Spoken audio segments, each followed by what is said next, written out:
Hello, and welcome back to the DNA of the Soul, the podcast that tries to give power levels to video games in as objective a way as possible. I'm your host, James, and this week I'm joined by Joe, Kai, and Matt. This week's session has a small disclaimer before we begin.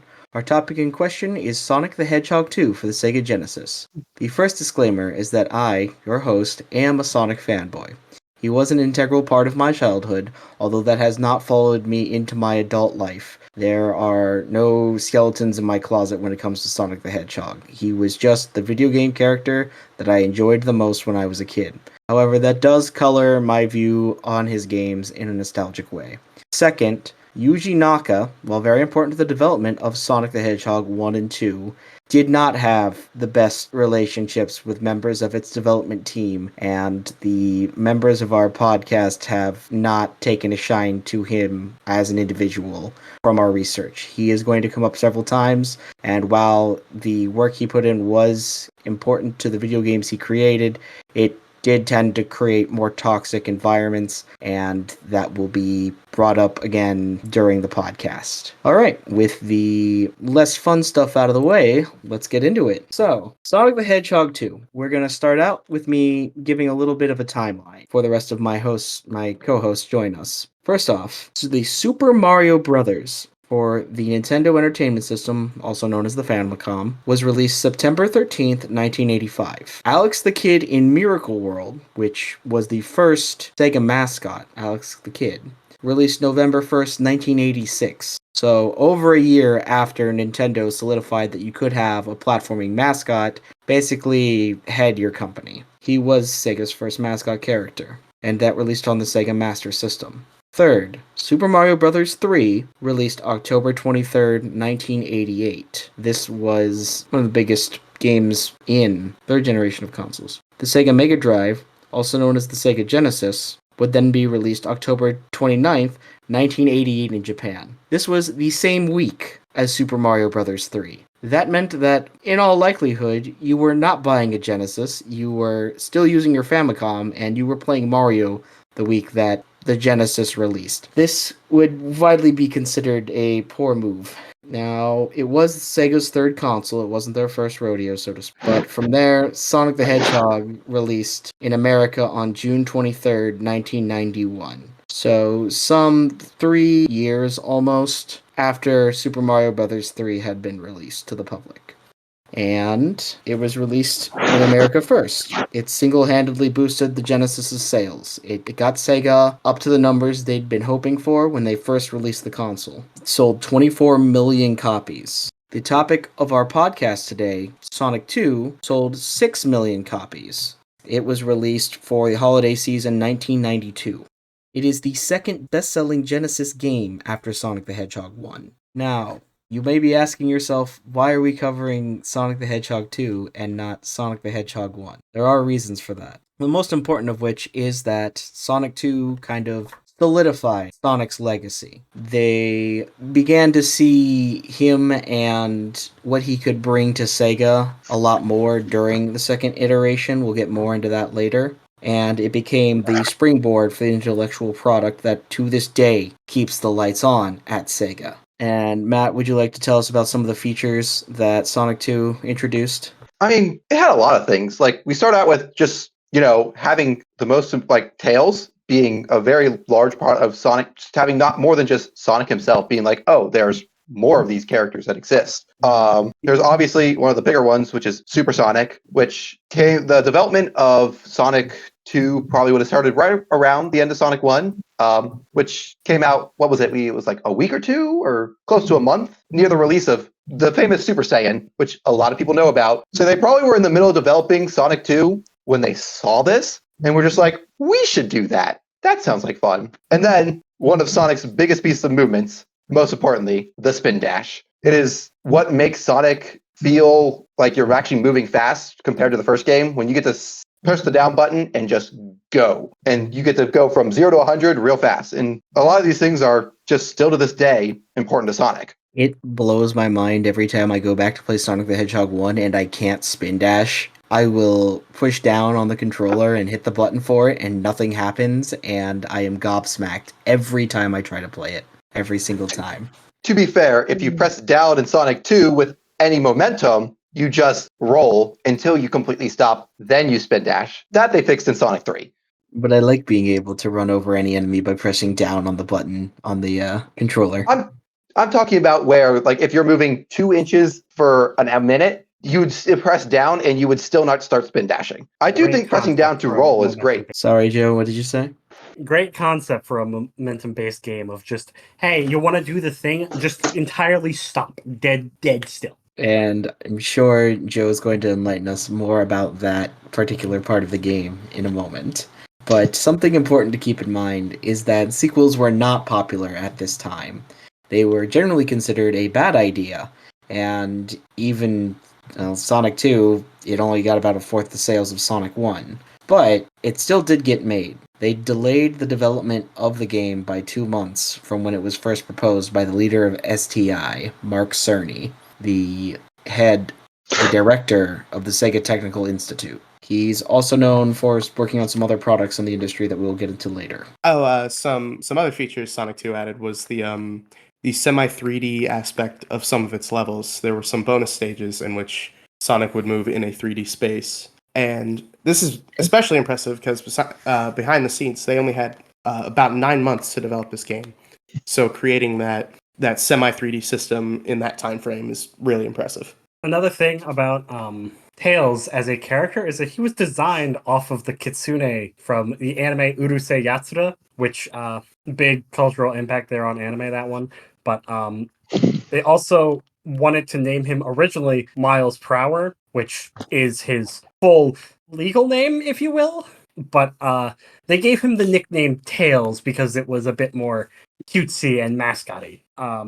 His AI in Sonic 2 was kind of really just based off of inputs that you put in while controlling Sonic, and then he tried to mimic those, which is why a lot of the times he would kind of just fly off the stage or do stupid things that made no sense in his positioning, because he just wanted to be like you, and failed like he always does. I will note that I don't think the special stages are reasonably completable for a human being without the assistance of Tails. So for all I was just gonna say those are really hard to do on your own because the hitbox of Tails still counts, but it will try to mimic you and be like, "Oh, there's a spike ball here now," and go bing. And there go all your rings, and now you don't get the Chaos Emerald, which means you don't get to enjoy one of the craziest experiences in video games in the 90s, and you want to become the Super Sonic. Alright, so originally this game was supposed to be about twice its size. There are several cut levels, and you can play some of those if you hack the ROM, most notably being Hidden Palace, which wound up being an actual stage in Sonic 3, if I remember correctly. That is correct. Entire levels were redone before the game actually released. The 9-month development cycle that it had was absolutely insane based on what I was able to find out about it. The final full release of the game was only finished 2 days before its release, which is also kind of wild. They had everything that we're going to talk about here about how it was developed, you do have to keep in mind, was done in the span of 9 months. I am a software developer professionally, and I cannot imagine putting together an entire product and trying to test it to the point that this was and shipping it out the door with this many variables. It's absolutely wild. Okay, but you can make a baby in 9 months. That's pretty much like as difficult, technically wise. Hopefully I'm a better parent than Yuji Naka has been. That would be hard. Ouch. All right. That said, one thing he did do for us all was that when STI here in the States came to the development team and asked them, hey, you should use our music in-house here, which would have been different than Sonic 1's composer. He said that he absolutely hated it, that it was awful, and convinced them to get back the original composer from Sonic the Hedgehog 1. And I would say that's pretty much been a net positive. That I would call that a major win because Sonic 2's music, for the most part, all really good. And actually, as a note for that, the ending credits song was actually released in Japan as a single that the composer is credited for. This is a neat little side note. All right, so those were the majority of the facts that I wanted to make sure got talked about in Before the rating? first half of today's broadcast. Is there any other notes anybody would like to add on the background for Sonic the Hedgehog 2? On background? Yeah. So how the game feels to play, how it functions, our personal feelings about it. Well, it is one of the few Sega games that does not suffer from having a forced-in fishing minigame, so it does get points for that. That is very important. Although for Sonic, that would not last forever. Yeah, only one game, I think.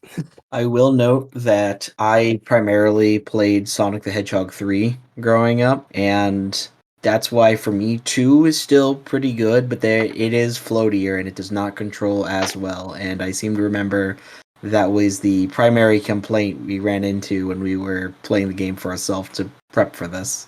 Like I was saying the first time, like pressing down, I wanted to, like, with no momentum, to immediately start spin dashing. But like, even if you have that tiniest bit, it'd just be like, and I'm going to roll for 5 inches. And that just sometimes broke up the flow. But otherwise, it controls pretty well. Like, it's better than a Castlevania controlling, but like, that's part of the gimmick of doing that. Joe, either of you have anything to add? Not really, no. I played a few Sonic games on the Sega Genesis collection when I was growing up, and they were all really frustrating to me as a kid, and I would stop playing them and then go play Mario like most kids in the 90s should have. Not that I grew up in the Whoa, 90s. taking a stance. Correct. I wasn't really a huge Sonic fan growing up, except Unleash. Unleashed is the best game ever. Fight me. I'm gonna get some heat for that. But yeah, no, I didn't have a lot of Sonic experience, but I definitely recognize its significance and like impact it had. All right. With that, we will now move on to the scoring for Sonic the Hedgehog 2 on the Sega Genesis. So, as a quick recap, there are 4 segments in which a game can receive points. They are before, during, then, and now. The points are given on a scale of 1 to 5, and the getting each point is more difficult than the last. With that said, Sonic the Hedgehog 2 does receive a 5 in the before category. Sonic 1 sold 25 million copies. There's very little other games that had that much lead up, especially in the 90s. Sonic the Hedgehog 1 basically sold the Genesis. It was the highest selling game they ever had. And the second highest game, as we mentioned before, was Sonic the Hedgehog 2.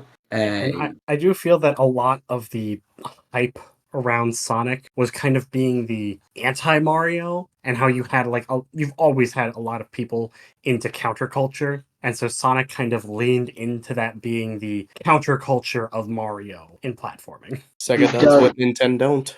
He does have a lot more personality than Mario does. Mario, especially in Mario 1, he's kind of a self-insert. He's just your representation in the game world. Him being Mario doesn't really mean anything. Sonic will judge you for not moving enough if you let him just there. He'll also, jump off the screen entirely if you sit still for 3 minutes, I think. Wait, really? He just leaves? Yeah, he'll just get impatient and just leave. Wait, hold on. I didn't know this either. That's hilarious. And it counts as a death. That's hilarious. Oh my- Also, That's so funny. if you take 10 minutes to complete a stage in Sonic the Hedgehog 2, he also just dies because you are too slow. Don't leave the game running and walk away without pausing it. Guess not. Now, Sonic 1 definitely helped Sega become more mainstream. Again, he wasn't Alex the Kid. He made Sega into a household name, exactly. But we also have to note that before Sonic the Hedgehog 2 was made, it was made here in the States entirely. Now, how did that wind up happening? Well, Yuji Naka didn't feel very well paid for the work he put in when he was making Sonic 1. So, Mark Cerny, the director we discussed earlier, traveled to Japan, met with him in his apartment, and basically told him, you should come over back to the States and run a team over here, and I will correct all the problems that you had working with Sega over here in Japan. So he did. And there was a little bit of a mishap when they were porting over the rest of the Sega developers, since his original plan was that the Japanese developers would be mentoring the American ones. But Sega, having a bit of a Sega moment, applied for expert visas, which are for dignitaries and well-known scientists and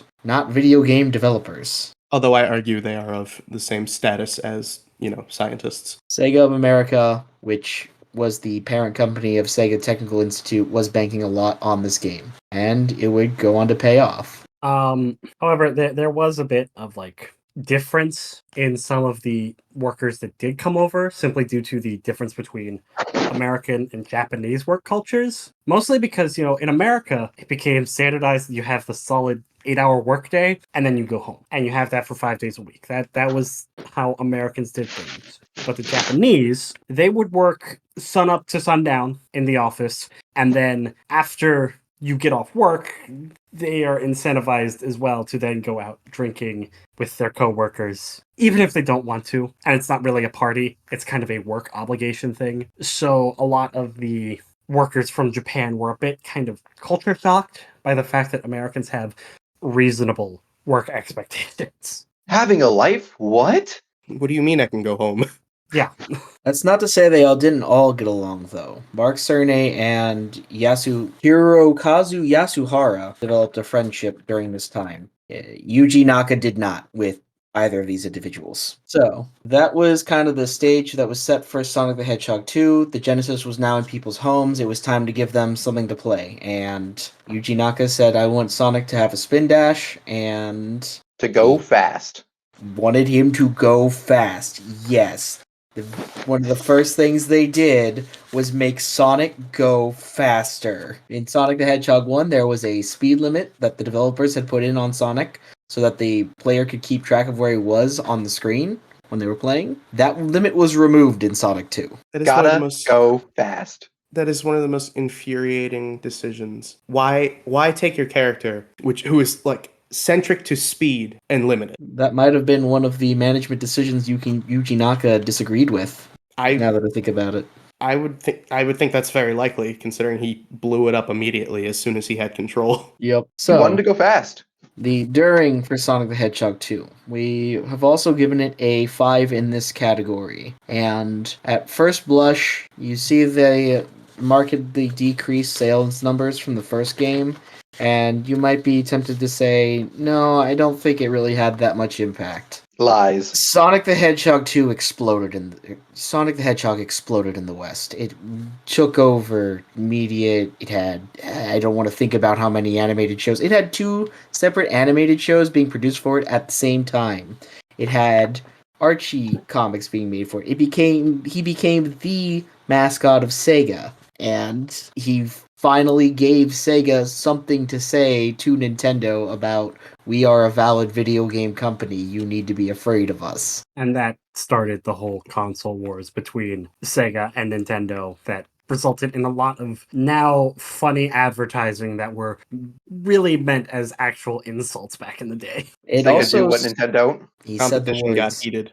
He did say the words. Sonic the Hedgehog 2 scored very well critically. There was only a single magazine being tracked at the time that scored it under a 90%. They scored it that low because they hated Tails. They thought he was a reskin. Which, when you play the race mode, he does kind of feel like that. But also, Tails was there not for you to play with, for you to play with someone else. He was the little brother character.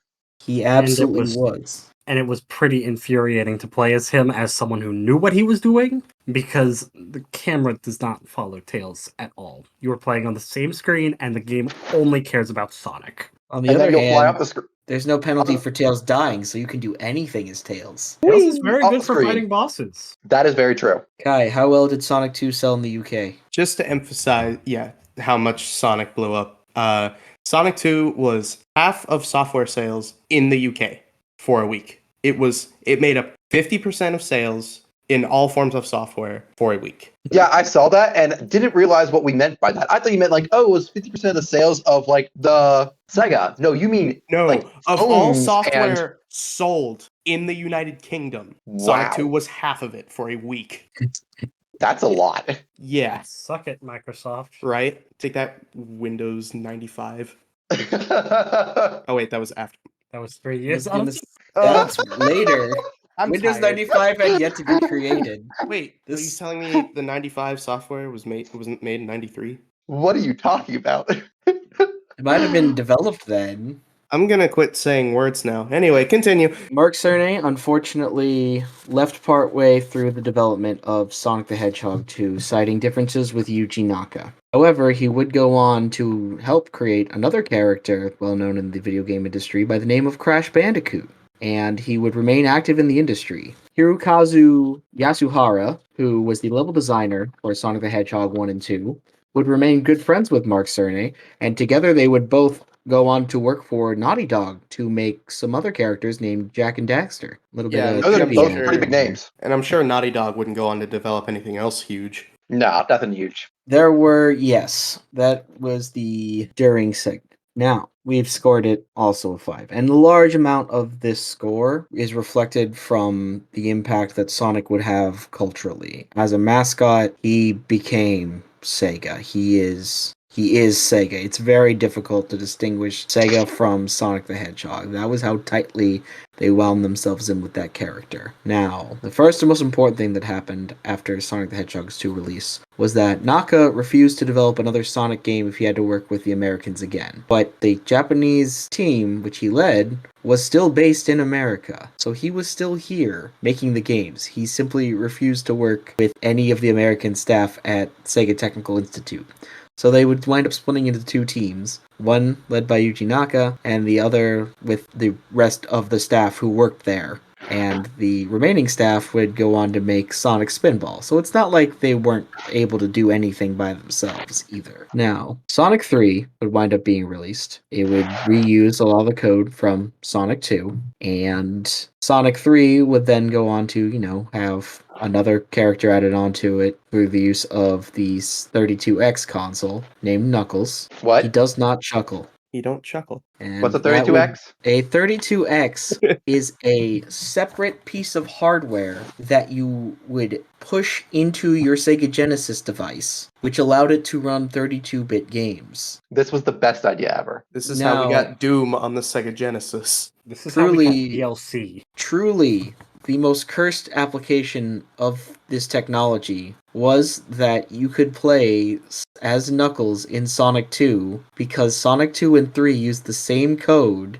and you could plug in your Sonic and Knuckles cartridge into the 32X, remove it after it had loaded in the game, and then put in Sonic 2, and it will have run the first part of the code it needed to list Knuckles as a playable character, and then you can play as Knuckles the Echidna in Sonic the Hedgehog 2. Hold on. So are you implying that Sonic 2 had the first DLC? And not only that, but it was technically a glitch? I would not say it was so much a glitch, more a beautiful piece of construction, because of the fact that the game ran the way it was supposed to, and Sonic the Hedgehog 2 has its share of bugs, don't get me wrong.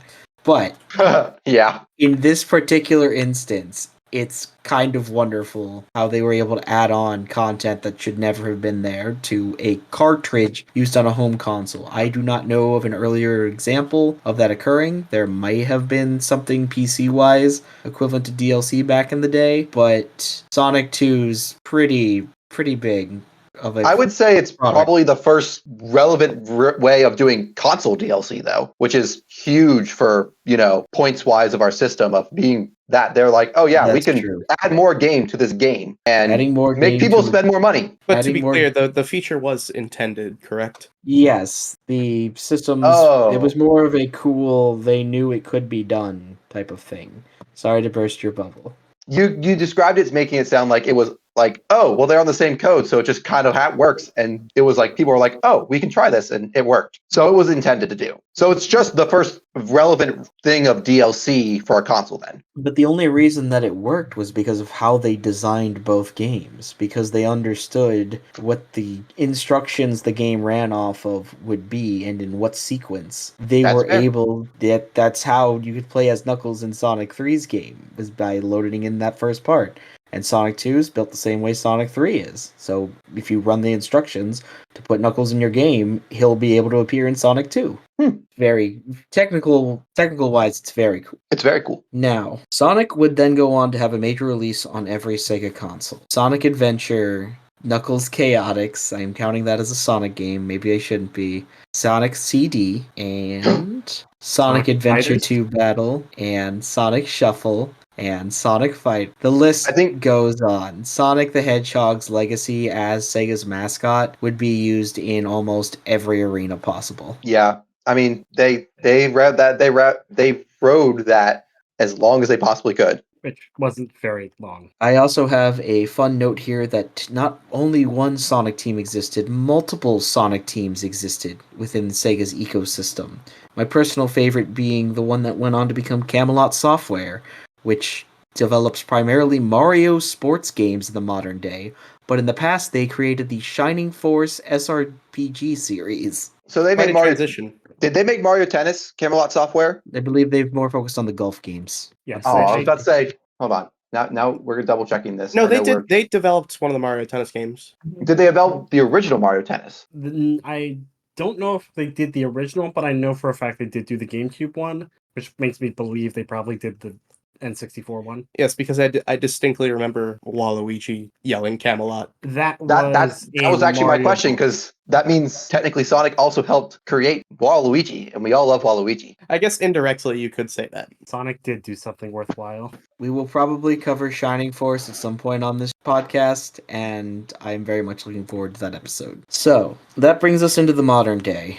This is the lowest score that the game has received. It is a 4. However, it's going to be one of the stronger 4s we see here on the channel, because Sonic has managed to survive into the modern day as a brand. It's very easy to see the literal graveyards of 90s and early 2000s video game mascots, but Sonic the Hedgehog, no whether he's in the Secret Rings or cosplaying that he's King Arthur, or creating a JRPG series that goes nowhere because half of its characters are stolen by a man named Ken who likes Knuckles the Echidna way too much. Wait, he actually? has managed to survive. That's real. Also, he is a costume for Hatsune Miku in her. Okay, moving on. Yuji Naka did get hired by Square Enix for his resume. If you want to know more about his time with that company, check local insider trading scandals. Whoops. I would be remiss to not mention DeviantArt. I will not be That's it. going No further more. into this topic, but it exists. Is this the reason it didn't get a 5? It Because didn't if get not, a. it should be. It mostly doesn't get a 5 because Sega themselves couldn't be bothered to make a good Sonic game for about 15 years. And then when they did make a good game, it was because they outsourced it to a different team that wasn't them. It was one of the who made the game that came out on the Switch that was basically a remake of the originals. Sonic Mania? Yeah, Sonic Mania. That was the name of the game. I couldn't think of it. I don't know if this is exactly right, but I'm pretty sure Sonic Mania was originally just a very complex ROM hack. Yeah, that's what I'm saying. It was. Yeah, and they're were like, we should buy that, and they did, and it was one of the better Sonic games made in a very long time. What I'm hearing is that Sonic Team has not made a good Sonic game in 33 years. Hey, Frontiers was okay. Sonic Team has not made a good Sonic game in 33 years. But I think that's why it gets a 4. It's because while Sonic himself is very iconic and now still is a relevant thing, his gaming, while not bad, I wouldn't say they're even bad. They're not Sonic 2 and Sonic 3. They didn't hit that same thing except for Sonic Mania, which again was not done by Sonic Team. And I will say that games like Pizza Tower and VVVVVVVV, which for a lot of listeners, I imagine that's your first time hearing about that particular video game. A lot of high-speed platformers do owe some amount of their bones. Yes. And even some things like Donkey Kong Country, you can see a little bit of the DNA from the barrels that shoot around. Those are in Sonic too. He's got cannons that he gets shot out of. So some of those gameplay loops were figured out here in Sonic the Hedgehog 2. And gaming would not be the same today without it. There's, unfortunately, one other side note I will have to make before we move on in the now section. The Curse of Sonichu. If you want to know anything about that, look it up on your own. You have been warned. It is not a pleasant experience to read about. It is just considered to be something that has caused the ruin of many content creators in the past, so we are going to avoid going into it much further. Let's just go with just don't. You got your mention of it. Be happy. I will note that many re-releases of Sonic 2 have been made. It basically comes on whenever Sega needs to keep the lights on for another month, they'll re-release the entire Genesis collection. And Sonic 2 is one member of that collection. Now, would And then there's the other thing that is the relevant thing of Smash Bros. Sonic being in Smash Bros. Caused that game, Brawl specifically, I think it was delayed by 5 or 6 months. I have to double check that exact number. But it was delayed for a very long time because near the end of development of Super Smash Bros. Brawl, they got the rights to Sonic. They're like, we must put this in. And so they spent, I remember seeing the announcement that's like, oh yeah, we're delaying this game again. We don't know when it's coming out now. And everyone's like, but what? It was truly tragic. It also gave them enough time to add in 3 characters that they weren't going to put in, which was Jigglypuff, who was originally getting on the chopping block. And then Toon Link and Wolf also were added to the game. If you ever played the Brawl Subspace Emissary and you realize those characters aren't in the main story, that's the reason why they were cut, because Sonic was like, I am here and they're going to take some time making me. And so they had a bit of extra time. They're like, we can put in some characters we already technically have the frames or the shells for. One of these slower Sonic the Hedgehog moments was him trying to get his movement correct in Super Smash Bros. Brawl, but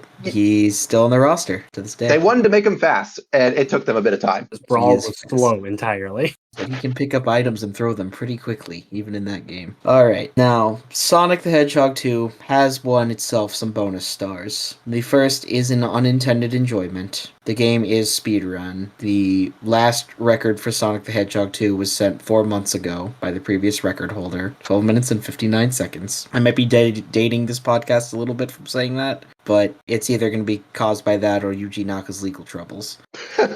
He'll do it again, don't worry. But yes, Sonic the Hedgehog exists to go fast, so you can imagine why the speedrunning community likes him. Creative contributions between Miles Prower, Tails himself, the soundtrack, the TV shows, Eggman's existence in the modern day, being played by Jim Carrey. Good times. It's safe to say Sonic's done a lot for the arts, whether we like it or not.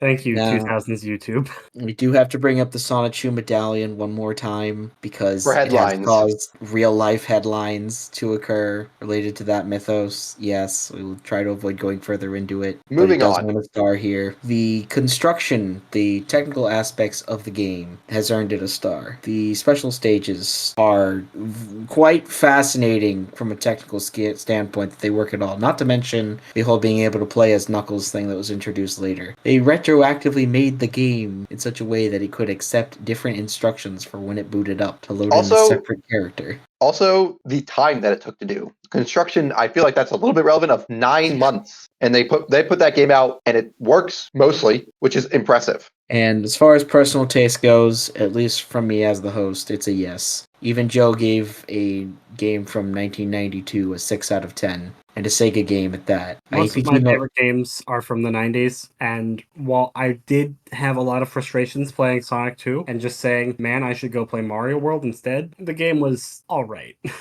There we That's go. a lot there coming you from have it. him. That's the best you're going to get out of him, for sure. Yep. And finally, as far as creator support goes, this game has been re-released so many times it makes Skyrim blush. It even had the first ROM hack from the 32X's Sonic and Knuckles. Like, Sega has treated Sonic the Hedgehog 2 well. A lot better than a lot of their other properties. Not Alex the Kid. Jet Set Radio. Hey, we got Cyberpunk. Oh, I can never remember the name of that game. Bomb Rush Cyberpunk. Whatever the name of that game is that came out in 2020, past 2020, that was a remake of that game. That game is great. I'm terrible with the name of it, but it's amazing. Is that actually its name, Kai? Yes, the actual title of the fan Jet Set game is Bomb Rush Cyberpunk. It's not a fan game. It's done by the people. But I'm It's not saying a Sega it's property. not. It's not a Sega property. And yes, that is the title of it. Amazing. All right. Does anybody like to give some final notes before we give the ending score here? Make me play a better game next time. I know that Joe's complaining, and like I said, the controls are slippery, but we also have to think that we had,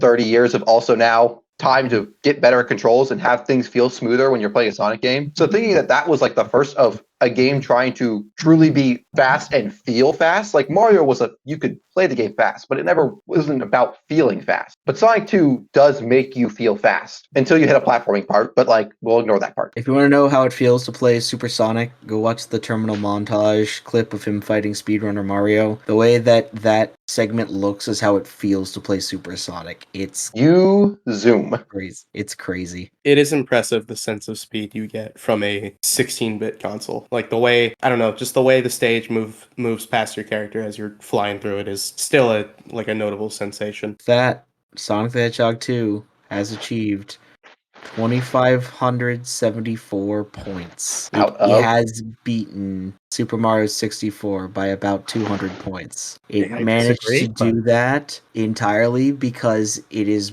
more of its DNA can be found in modern 2D platformers than Super Mario 64's can be. There are more like Sonic Generations type games being made now than there are Super Mario 64 type games. And also because Super Mario 64, the kinds of points that it would be trying to get out of the then category, really I would say go to Super Mario Bros. 3 or Super Mario Land. Those are the ones that made Mario a mascot, and that is primarily what's getting Sonic as many points as he's earning here, is the fact that he basically single-handedly kept the lights on at Sega. And in... Mario only kept the lights on in video games entirely. Yeah, right. So it is a high score. It propelled Sega into being a legitimate powerhouse of a gaming company for about 10 years. And while the first game left a bigger mark, the second game proved that it could be sustained. And that's really what came down to the decision for this episode's choice. First Also one was a console seller. The second one was a mascot maker. Yes. See, Yep. Tails. Tails. So with that, I have been your host, James. My co-hosts, Matt, Kai, and Joe. We would like to thank you all for listening and hope that you have a wonderful rest of your day. Thank you. Thank you. Sega! Oh, you ruined it. It's butchered. Oh, All right. See you guys next time.